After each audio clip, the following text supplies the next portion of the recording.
जो इतिहास है वो इतिहास यही बताता है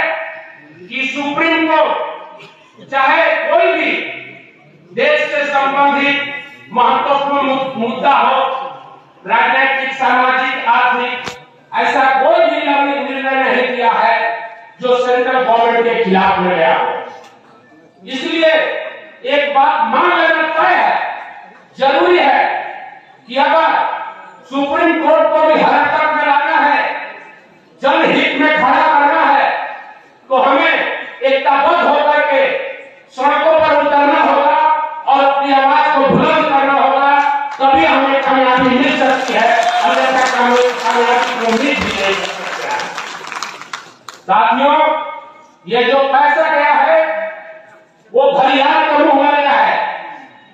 और उसे निकालने के लिए संख्या बल और एकता बल दिखाना होगा और यह साबित करना होगा कि हम इस लड़ाई को जब तक कामयाबी की मंजिल तक नहीं पहुंचाएंगे तब तक हम थकेंगे नहीं, तब तक हम लड़ते रहेंगे, लड़ते रहेंगे, लड़ते रहेंगे। इस संकल्प के साथ हम लोग तमाम यहाँ उपस्थित निवेशक और सहारा से संबंधित एजेंट कार्यकर्ता जो भी है, इस सम्मेलन कक्ष से हम लोग संकल्प लेकर के यहाँ से वापस जाएंगे। देश की आधी आबादी इस महत्वपूर्ण समस्या से जूझ रही है, लेकिन सत्ता में जो बैठे हुए लोग हैं उनको लगता है कि कौवा टरा रहा है, घास सुखा रहा है, कौवा टरा रहा है, घास सुखा रहा है। ये लोग क्या करेंगे? गांव में जो रोपनी डोहनी करने वाली महिलाएं हैं, जो खेत मजदूर हैं, भूमिहीन गरीब किसान हैं, जो रिक्शा, टमटम, ठेला, टेम्पू चलाने वाले लोग हैं, जो फुटपाथ पर सब्जी फल बेचने वाले लोग हैं, जूता पॉलिश करने वाले, हजामत बनाने वाले लोग हैं, वो क्या खाकर हमारा मुकाबला करेंगे? कौन आएगा हमसे लड़ने के लिए? ये उनके दिमाग में है और इसलिए ये दिमाग में उनका भ्रम है कि हम लोग बिखरे हुए, सबका अलग अलग संगठन चल रहा है। मित्रों नमस्कार, मैं राजेश शुक्ल आप सभी दर्शकों का हमारे इस चैनल पर सबसे पहले तो हार्दिक वंदन है, अभिनंदन है।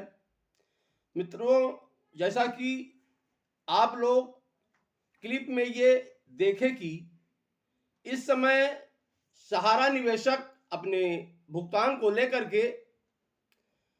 काफी संख्या में एकत्र होना प्रारंभ कर दिए हैं और बहुत ही जल्द अगर उनको उनका भुगतान नहीं मिला तो आंदोलन जो है ये बहुत बड़ा रूप धारण कर लेगा, जिसको रोक पाना सरकार के बस में भी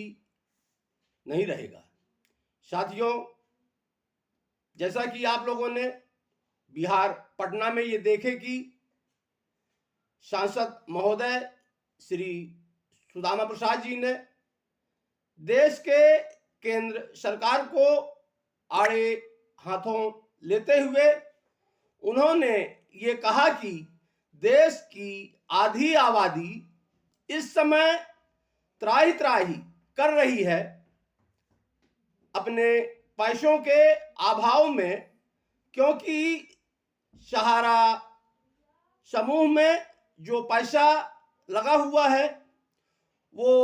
देश के उन तमाम गरीबों मजदूरों का पैसा लगा हुआ है, जैसे जूता चप्पल में पॉलिश करने वाले, मजदूरी करने वाले, छोटे छोटे किसान जो हैं, उन लोगों का पैसा लगा हुआ है और सरकार के कानों में कोई भी आवाज नहीं जा रही है। मित्रों, सांसद महोदय हर प्रकार से अब निवेशकों के साथ खड़े हैं और आप लोगों ने ये भी देखा कि अब निवेशक एक बहुत बड़ी तैयारी में जुट गए हैं। आने वाले समय में ये आपको देखना पड़ेगा, ये आपको दिखाई पड़ेगा कि चाहे सरकार या सहारा समूह को बहुत बड़ा कोई ना कोई निर्णय लेना पड़ेगा, क्योंकि अब समय काफी हो गया है और अब निवेशक ना तो रुकने वाले हैं और ना ही झुकने वाले हैं। मित्रों, इन्हीं बातों के साथ मैं अपने शब्दों को विराम देता हूं। फिर किसी नई जानकारी के साथ आप लोगों के समक्ष आने का प्रयास करूंगा। तब तक के लिए मुझे विदा दीजिए। आप सभी को मेरा सादर प्रणाम।